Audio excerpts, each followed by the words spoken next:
Hey everybody, welcome to a Playful Humans podcast. I'm your host, Mike Montague at Playful Humans. You can find us at playfulhumans.com. I made it very difficult for you to find. There's also a playfulness quiz. If you want to find out your playful personality style, go to playfulhumans.com/quiz. There's also a burnout quiz. You can see whether you're well done, extra crispy, see how burnout you are and how much more fun you need in your life. And we're going to do that with Stephen Morgan this week. Find him at stephenmorgan.wales. He's a stand-up comedian and improv artist, performer. Yeah, why not? Performer. We'll figure it out here in a second. We're going to make it up as we go along. Here we go.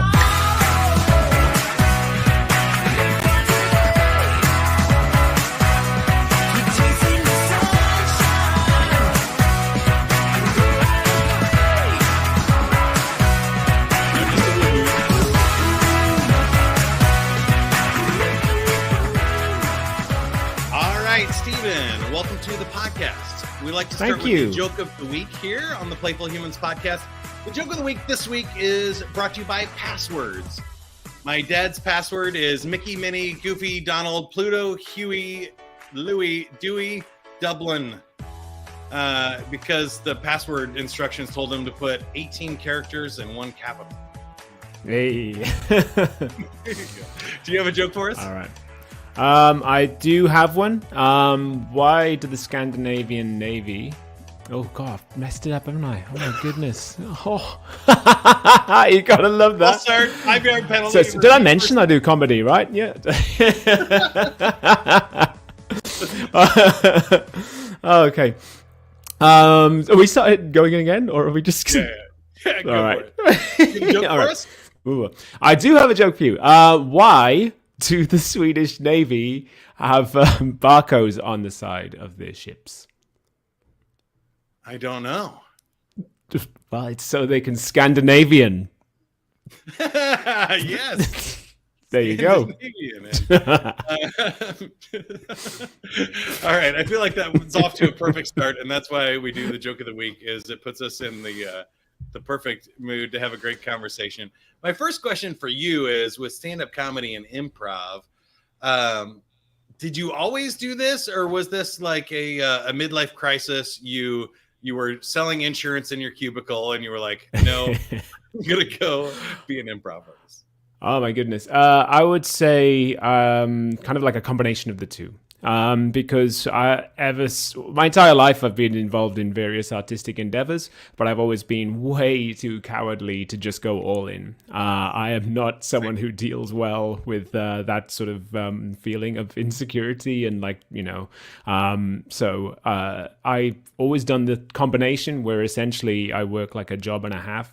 I'm only 21. This is just how I look. Me this too. Is just what happens. Exactly. Wrong with it. I realized when I said midlife crisis, I was like, I'm really reading into this gray hair here. No, you nailed it. I'm planning to die exactly as long as I've been alive later. So yeah, you got it. But no, it's a really it's a kind of a funny one though, because it's something which for the longest time I kind of like kept this perfect divide between the two, you know, like as if I had this there was the professional me and then there was like the me, the actual me, and I kind of kept those things completely separate. People might find out about one or the other from the different situations, but I would always like downplay it massively. I'd be like, oh no, it's no big deal, it's nothing, it's it's something, and they might find some things, and I'll try and just like avoid it. But as I've kind of gone on so much, I don't want to cut you off, but I have to jump in there because I would do the same thing. Even in my 20s, I designed websites for a living, and then I hosted karaoke shows at night and was on the radio and like DJing and stuff. And people couldn't really get together. They're like, you mean DJ Romeo that's in the clubs is like programming the Kansas City Chiefs website during the day? Like, it doesn't make any sense. Right. But I loved that part of it. I loved having kind of a secret persona and part of it. And there is some, I think, benefits definitely financially to having the day job and stuff, but there's also benefits to having this thing that's just for you, that's not monetized and stuff, right? That's very true. No, absolutely true. Yeah, because you get to you interact with people in the two different worlds essentially, and it's kind of like every time I get that temptation to sort of like, oh, I'm going to go all in on like the comedy, on the improv and everything, and I'll just be talking to a friend of mine who's doing that, and then they'll just be like, oh my god, like it's so hard. I've got to do another corporate booking, and they've just been nothing but terrible in the whole lead up to it, and I'm thinking, I kind of like the fact that I get to say no to these and can actually sort of sidestep them. And simultaneously, I got people working with me in like, my day job. And it's like they're working ridiculous hours. They are, you try to have a conversation with them about anything that is not related to work. And it's like there's a bit of a silence. And then something like, have you seen this TV show? And that's like the extent of where the kind of connection comes. And I just those two moments are the moments where I'm kind of like, I think I'm an in-between person. I don't know if I got it in me to be in the categories either side. And there's nothing wrong with that. I think there's different levels that people misunderstand a little bit, or maybe they look down on. And sometimes I even struggle with where there's sort of this bravado and sometimes pride in being a starving artist too, of like, no, I'm doing the work, I'm living this life, and I'm going to be, on the road or grinding it out in clubs or something like that and making no money to try to pay your dues or something. Obviously everybody wants to be the hugest, biggest stars, and there's the people that are millionaires from doing what they do. But I think people miss this life of, I can do this as a vocation, something that I love, or this like middle class of performers is what I call it, where you can actually, have a day job or monetize the thing with corporate gigs and stuff. And nobody ever really knows who you are. You're not world famous, but you can make 6 figures doing what you love. And there's nothing wrong with that either. Right. That is exactly it. And I do think that the younger, it's funny, that story again has a lot of parallels to my own life and experience. Because I definitely think when I was younger, a big part of the reason I did keep such a divide between them was because I was actually embarrassed to have that relative stability from having the day job. I was like, I feel like I'm a phony in some sort of way because I'm doing this sort of thing. But I think that was it. But originally, my passion, and I was in bands, and I was like trying to make it in music. And so at that time as well, I do feel like in the musical world there is a lot more about like you as almost like as a brand. I guess it's a bit like extreme to talk about it that way, but you're really trying to create a persona beyond anything. It's like on every single level, that's how you want someone to see you.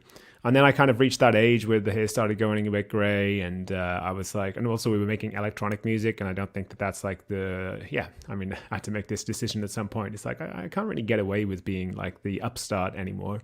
And it was liberating because then I was just I felt that about being a DJ in a club too. Like there's not a whole lot of cool 40-year-old DJs. It turns out I wasn't smart enough, Steven. You just put like a marshmallow on your head or a smiley face and nobody can see your gray hair, bald head.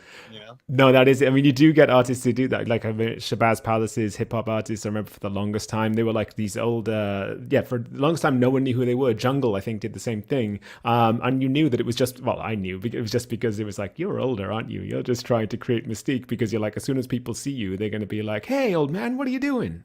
So, I think a lot of that is head trash and our own baggage and stuff too. But these are the things that I love sharing because they swirl around for all of us. And you're like, okay, well, am I not going to make it as a musician, or did I not make it? Or am I getting too old to keep trying? And I think those things don't exist. They're in your own head. But at some point, you do also have to make logical decisions about paying your bills, or if you want to date someone and things like that too, be able to not be a dependent of somebody else. Yeah, that's it. Because of course, it's like as soon as your life changes, and that's the other thing as well, is you look at the people who are doing this on that professional level in anything that's public facing, where they are themselves like the focus of it all. That's like overwhelming on every single level, and the level of judgment as well for those people. I mean, someone who I was in a comedy group with, she basically recently left because of her fame getting too much, which is very good for her. She's an amazing person too.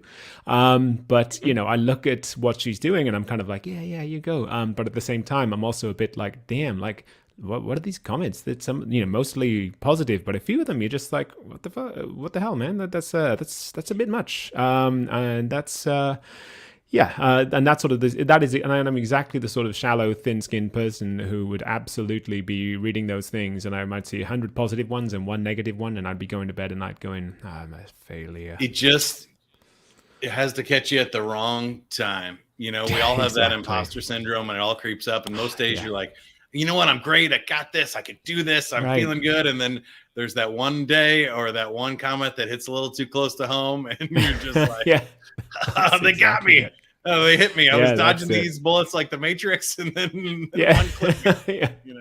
That's absolutely it. And and again, the age thing of course helps because your perspective, and you just reach a point where you don't care about it as much. But like you said, it's when there's just one now and again that just kind of like you just look at it, and maybe you're also feeling a bit tired and run down, and maybe your ego's taking a bit of a dent, and you're just like,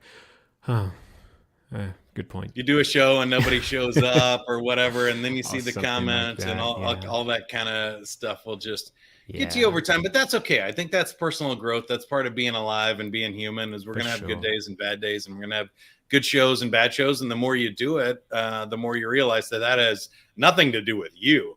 I've seen terrible podcasts that I've done go viral, and you're like, why that one? And then you do a really good one and it gets crickets, and you're like, all right, that's the way life is. But I wanted to ask you how you moved from music to comedy.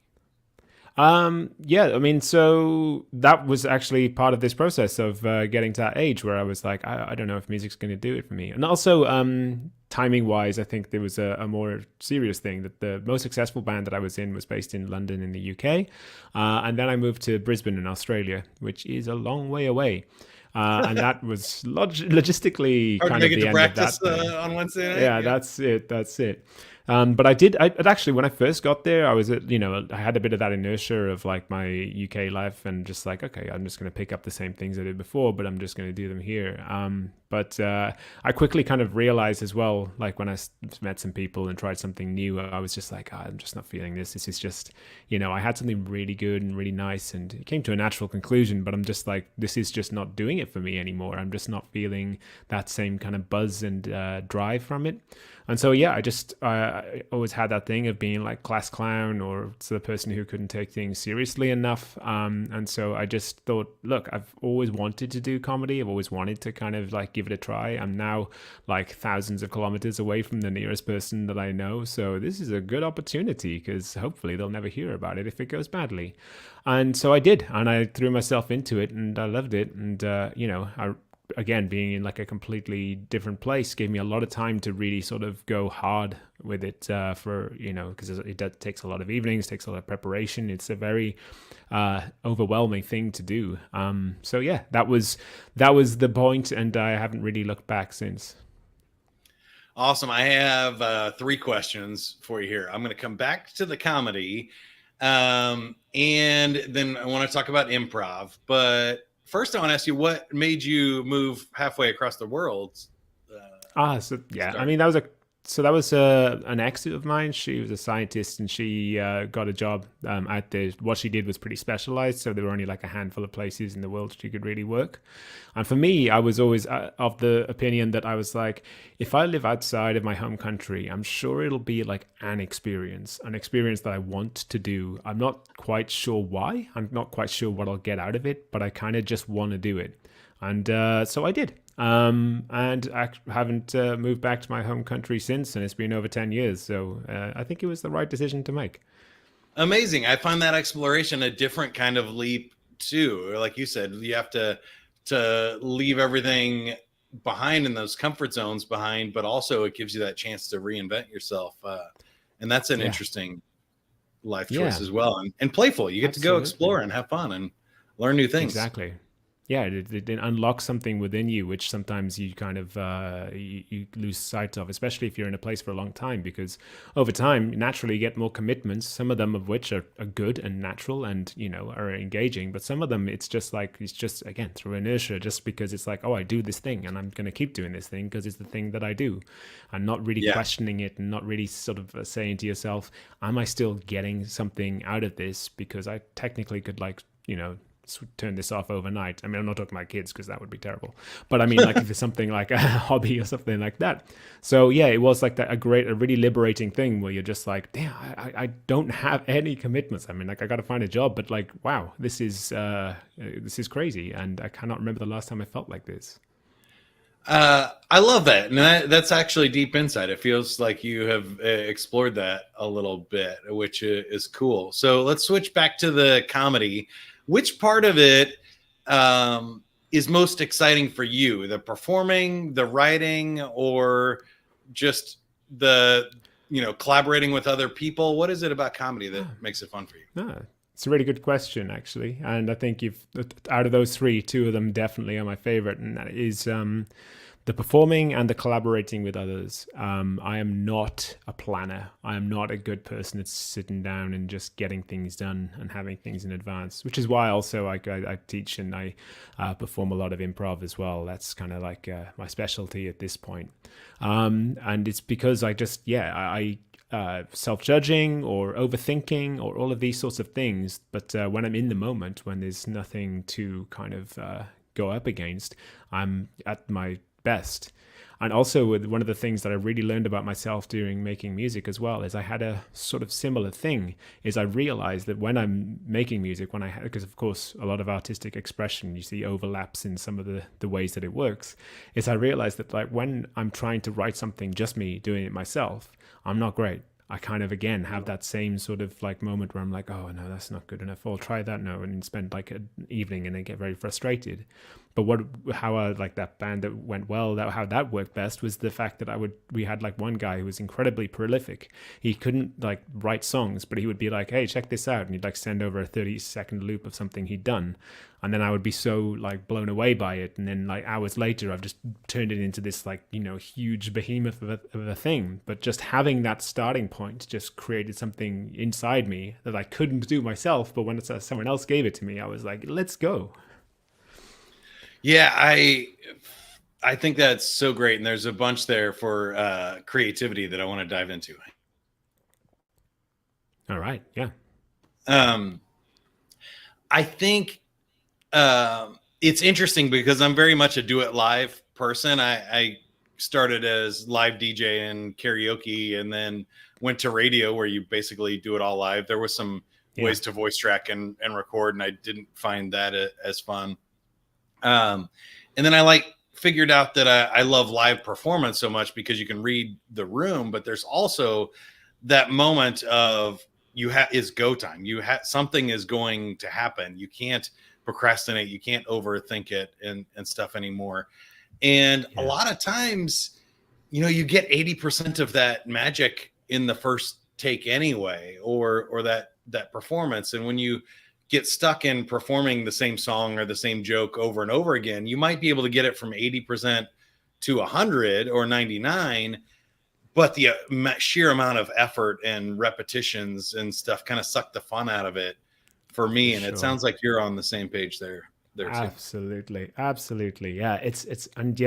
Like some people I think as well are perhaps, good at being able to recreate that energy to find that sort of thing. But I'm the sort of person who, when I meet up with people, and if I'm in a bad mood, they're going to know it within like 6 seconds, not because I'm going to do anything bad, but they're just going to see my face. They're going to see my vibes and they're just going to be like, okay, something's wrong. I'm not very good at kind of hiding this sort of thing. So when it comes to performance, if I'm not believing in the material that I'm behind, that I'm saying, and that's definitely going to happen when you've been doing it like double, triple figure number of times, then I'm going to just feel like, okay, I don't believe this, so these people are definitely not going to believe it. Now, there's a different challenge to making magic live the first time, though. So this is the improv part of the conversation, because I found there are some keys. You've mentioned a few already. Collaborators are great for me, but there's also this schedule. So when I book a podcast like this, I was like, I have to show up. You're showing up. We're doing this now. There's no like, oh, I'll do it later when I figure out. So that part of accountability helps put structure around it and make sure that I go. But there's also this part where you have to let go of it. And I think people struggle with that balance. They either try to control too much of it and create too much accountability and structure and make sure they don't fail, or they just think that inspiration or something is going to come to them, and that it doesn't really work that way. You have to have some sort of structure or input, in my mind, to get to something to lean on or to push off of in order to create the magic. Can you tell us a little bit about how you perform best, or what you found works for you? Yeah, absolutely. So, I mean, like with improv as like the form, there's like a lot of rules which exist to try and get people, especially at the beginning level, to try and have some sort of common language way of being that'll just help make things a bit easier at the start. Because if you just go into a situation, there's a lot of very simple things that are just going to make it incredibly difficult. And so that's a nice place to start. And and of course, as time goes on, you start to sort of realize that those rules aren't always strictly applicable to particular situations. But it's almost like as if you need to, like with any sort of form, I think you've got to master the core and the foundation before you can start kind of messing with it and taking it in different directions. But with stand-up as well, it's kind of like a lot of what I will do, and especially with my material, is I do have prepared parts and bits that I've worked on and things like this. But I do tend to find that I won't actually start writing things down in detail until they've been performed many, many, many times.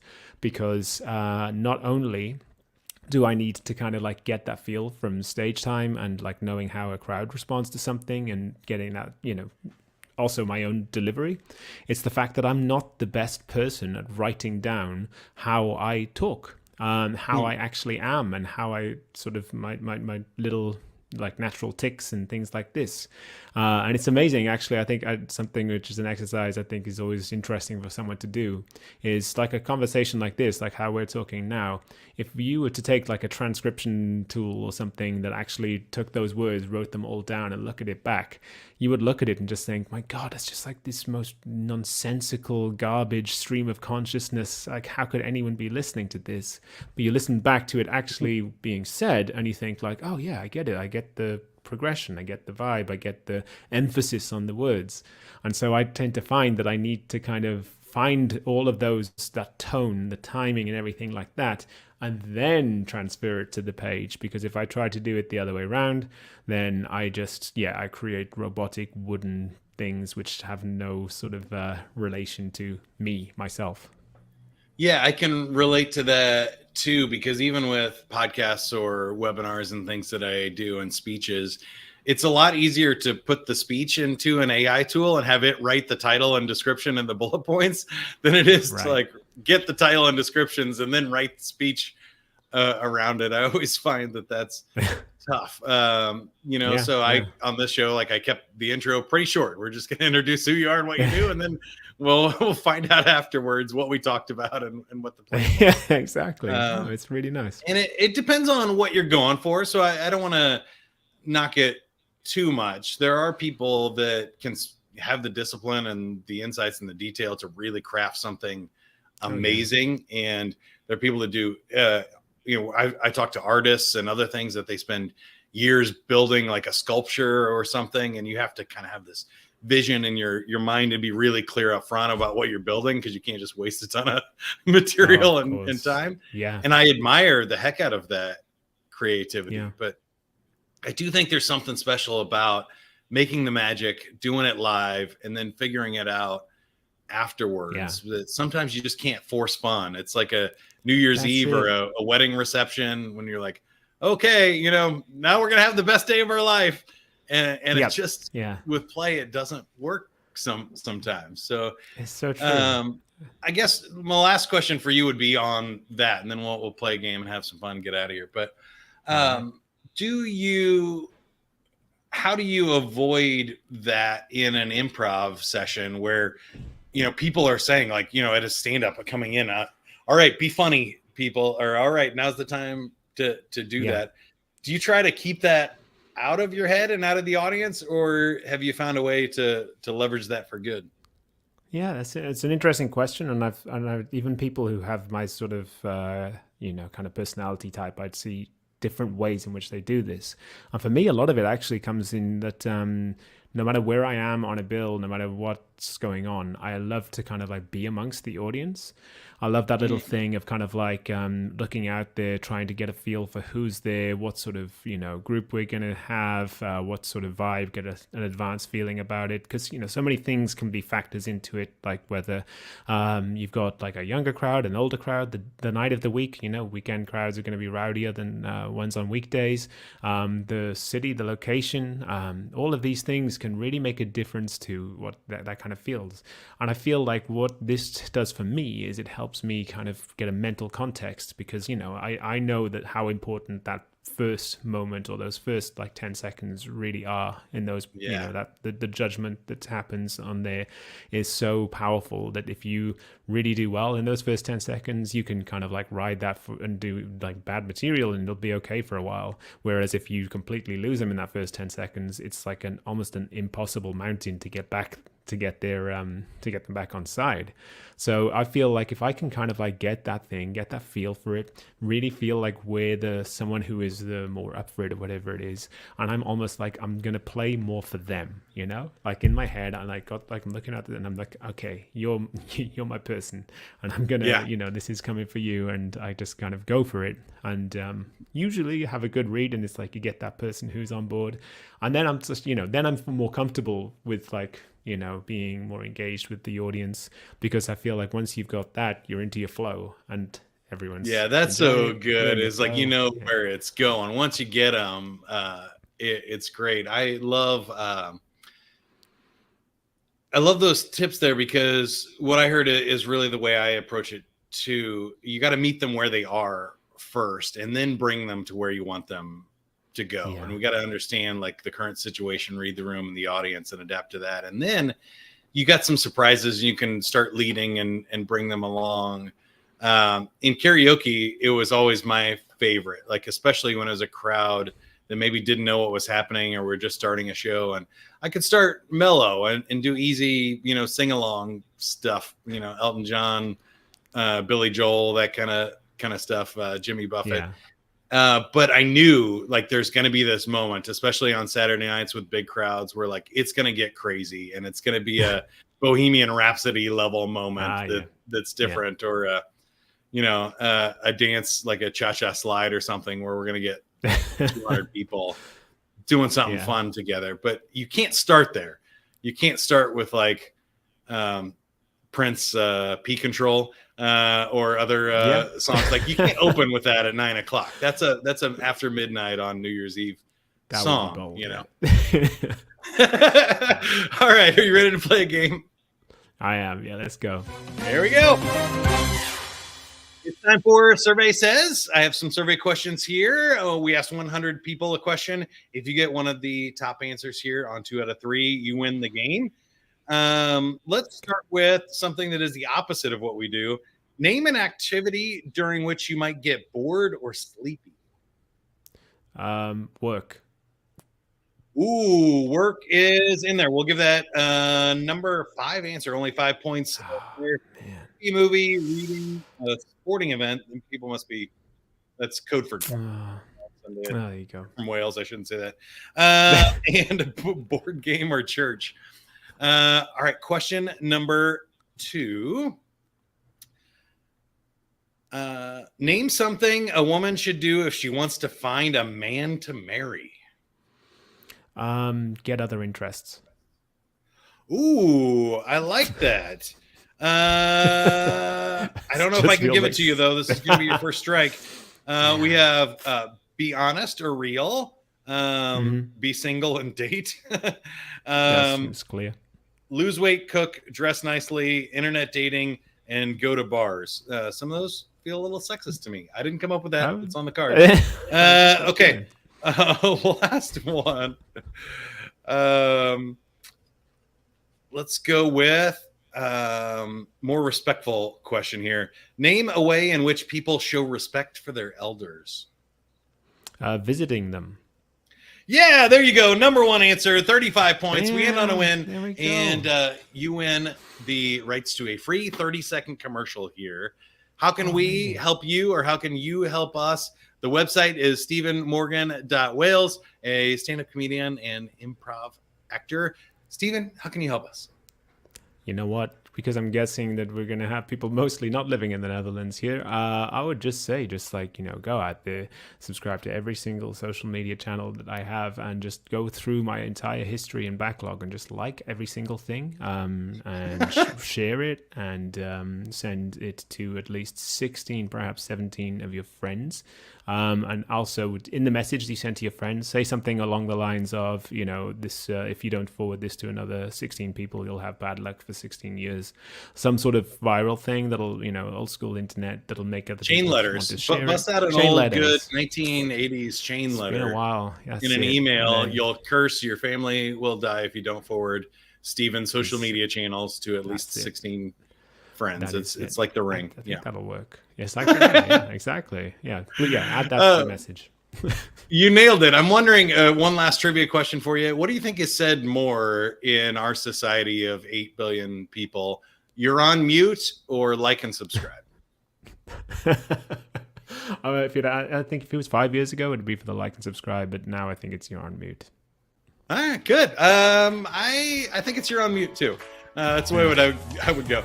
All right, we'll put you on mute, Steven, and we'll see you next time. If you're looking for more information on Playful Humans, you can go to playfulhumans.com. Again, take the quiz, like and subscribe to the show, share it with somebody that you think needs to hear it. I think that's the best way to go there. And if you have any suggestions for future guests or topics you want us to cover, you can reach out to me too. It's mike@playfulhumans.com. Until next time, if you can't be good at it. We'll see you. Bye, everybody. Don't wait for tomorrow. Live for today. Keep on chasing the sunshine.